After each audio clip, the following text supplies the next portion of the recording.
ఏయ్ ఒక్క నిమిషం.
ఏంటండి వాళ్ళని అలా చూసి అలాగే వదిలేసొచ్చారా?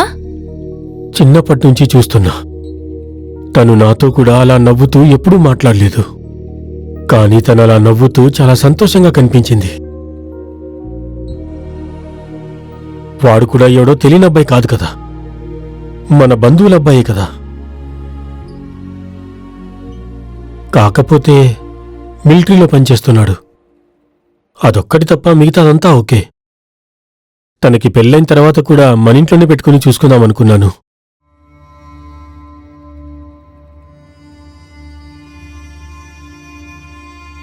కానీ అది జరిగేలా లేదు.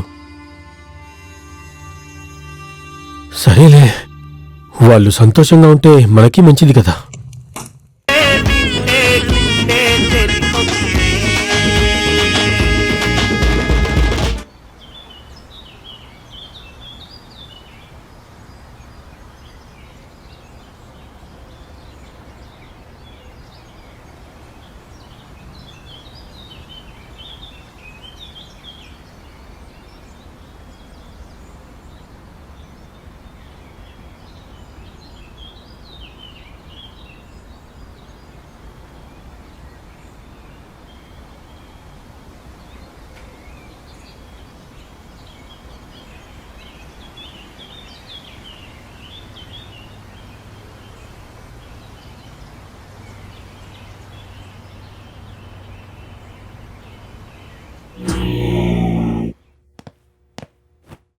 ఈ సెల్యూట్కేం తక్కువ లేదు.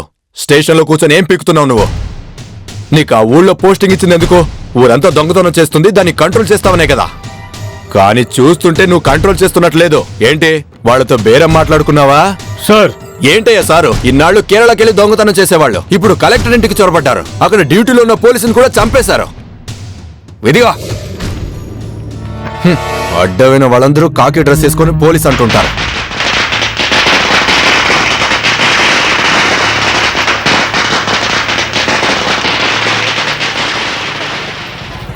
మావా లీవ్ ఎక్స్టెండ్ చేయాలి. పక్క ఊరికి వెళ్ళొస్తాను. జాగ్రత్తగా వెళ్ళు.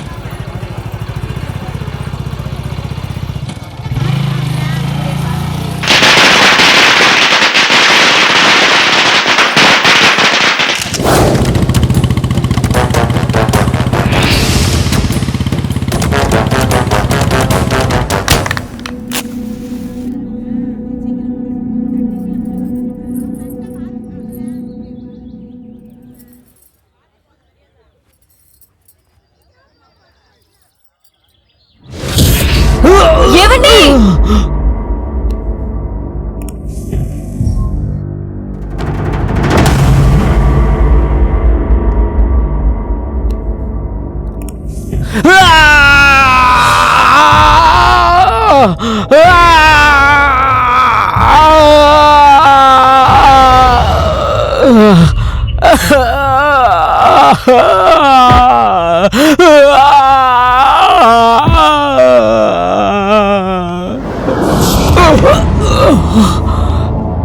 అసలు నాకు దానికి ఏ సంబంధం లేదన్నా. నేను నిజం చెప్తున్నాను, నన్ను నమ్మన్నా. ఎవరికి ఎవర్రా అన్నయ్య?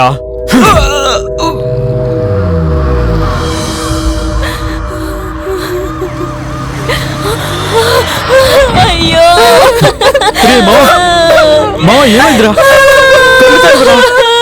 తప్పండి, త్వరగా త్వరగా ఎక్కించండి.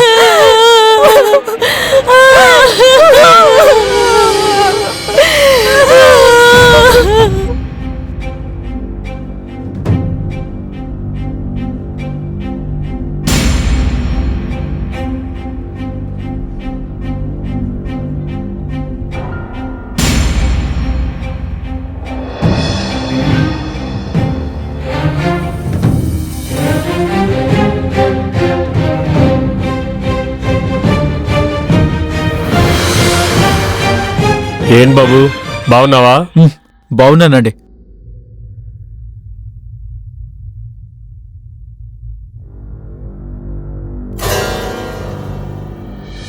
నన్ను క్షమించమ్మా. నీ భర్త ఇలా హాస్పిటల్లో ఉండడానికి నేనే కారణమమ్మా.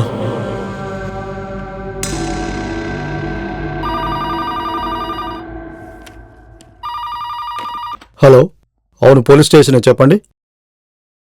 చెప్పండి. అవును, సరే చెప్తాను. Okay okay.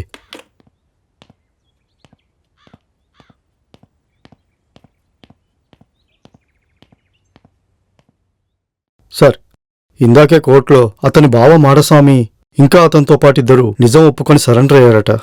తన చెల్లి పెళ్లి చేయడం కోసమే తను దొంగతనం చేశాడట. వాళ్లే అక్కడున్న పోలీసుని చంపారు. ఇప్పుడు మీరు కొట్టిన అతను దొంగతనం మానేసి మారిపోయాడట.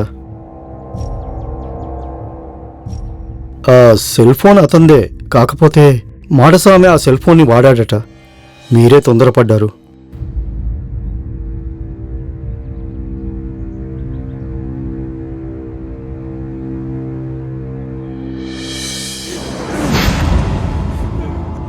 అసలు నాకు దానికి ఏ సంబంధం లేదన్నా.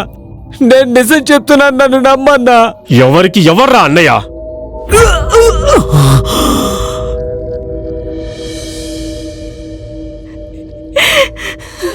అయ్యో అయ్యో అయ్యో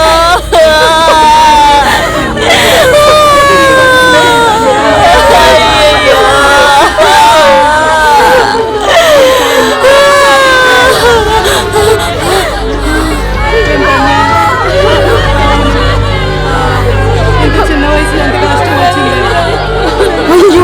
ఈ అమ్మాయి కళ్ళు తిరిగి పడిపోయింది. త్వరగా బొగ్గులో ఎండు మిరపకాయలు వేసి తీసుకురండి, త్వరగా.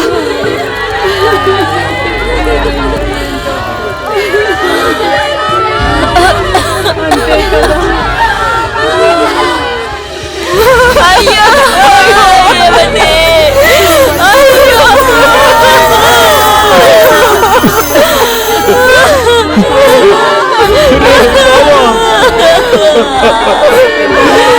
నన్ను వదిలేసి వెళ్ళిపోయారే.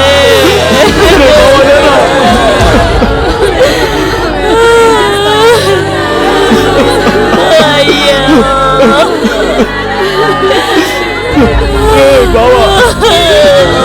అయ్యయ్యో.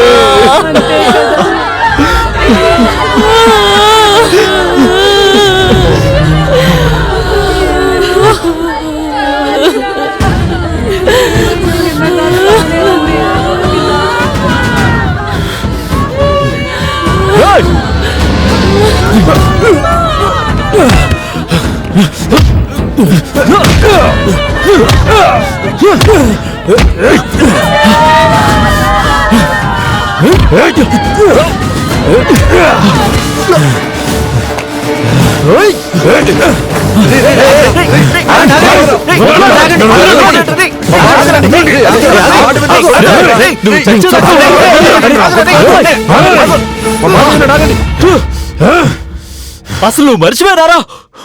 మారి మంచోళ్ళ బతికేవాన్ని అనవసరంగా కొట్టి చంపేశావు కదరా. వాడికెవరూ లేరనుకున్నావా? నేనున్నాన్రా. నీ మీద కేసు వేసి నీకు ఉద్యోగం కూడా లేకుండా చేస్తాను.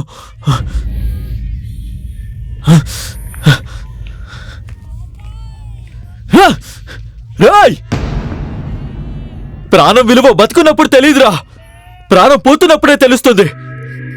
నువ్వు చేసిన ఈ తప్పుకి శిక్ష అనుభవించే తీరుతావు.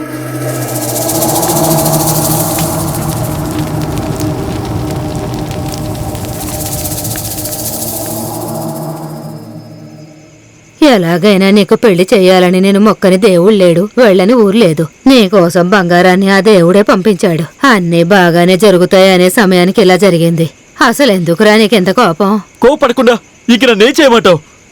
ఇంట్రాగేషన్ పేరుతో కొట్టి చంపుతాడు, నీ చేతులు కట్టుకొని ఊరికే కూర్చోవాలా? నా మాట మీద గౌరవంతో నేను చెప్పానని పూర్తిగా మంచోళ్ళ మారిపోయాడు. వాడు మారాడని మనిద్దరికేగా తెలుసు. పోలీసుల దృష్టిలో వాడు దొంగోడేగా. చేసిన తప్పుకి వాడు శిక్ష అనుభవించాలి. ముందు వెనక ఆలోచించకుండా తొందరపడ్డావు నువ్వు. ఇప్పుడు నేనే మొహం పెట్టుకుని ఆ ఇంట్లో అడుగు పెట్టాలి? ఇంత గొడవ జరిగినా నా పెళ్లి ముఖ్యమా? రే, ఏం మాట్లాడుతున్నావురా? నువ్వు గతం గురించి ఆలోచిస్తున్నావు, నేను భవిష్యత్తు గురించి ఆలోచిస్తున్నా. ఒక్కసారైనా పిల్ల గురించి ఆలోచించావా? ఆ రోజు ఒక్క క్షణం నువ్వు ఆలోచించినా అంతమంది ముందు మా అన్నయ్యని అలా కొట్టుండేవాడివి కాదు. ఇటు చూడు బంగారం, చిన్నప్పటి నుంచి వాడు నాతోనే పెరిగాడు. చేయని తప్పుకి వాడిని అలా చంపేస్తే ఎంత బాధ కలిగిందో తెలుసా? సరే, తన భార్య ఏం తప్పు చేసింది? తను నీ ఫ్రెండే కదా. తాళి కట్టిన రోజే తాళి తెంచేసుకుంది. చూడు బంగారం, ఎంత జరిగిన తర్వాత కూడా నాకు మీ అన్నయ్య నిన్నిచ్చి పెళ్లి చేస్తాడన్న నమ్మకం లేదు. నీకు నా మీద నమ్మకం ఉంటే నాతో వచ్చే. అసలు నా గురించి నువ్వేమనుకుంటున్నావు? నేను చిన్నప్పటి నుంచి ఒక్కసారి కూడా మా అమ్మ నాన్నని చూడలేదు. నాకు మా అన్నయ్య అంటే ప్రాణం. మరి నేను నీకు ముఖ్యం కాదా? 2 కళ్ళలో ఏకనిష్టం అని అడిగితే నేనేం సమాధానం చెప్పను చెప్పు? మా అన్నయ్య కోపం ఎక్కువని నాకు తెలుసు, కానీ నా విషయంలో నా సంతోషమే ముఖ్యమనుకుంటారు. నాకు మా అన్నయ్య మీద నమ్మకం ఉంది. నువ్వు దిగులు పడకుండా వెళ్ళిరా.